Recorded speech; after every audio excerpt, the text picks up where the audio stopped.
What's up, Tech Nation? Today I'm going to show you how to turn off those annoying commercials between every failure and every change of levels.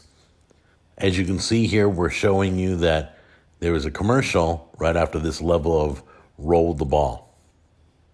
What you want to do is go turn off your Wi-Fi, then go into cellular data in your phone and turn off cellular data for that game. Now let's try it out.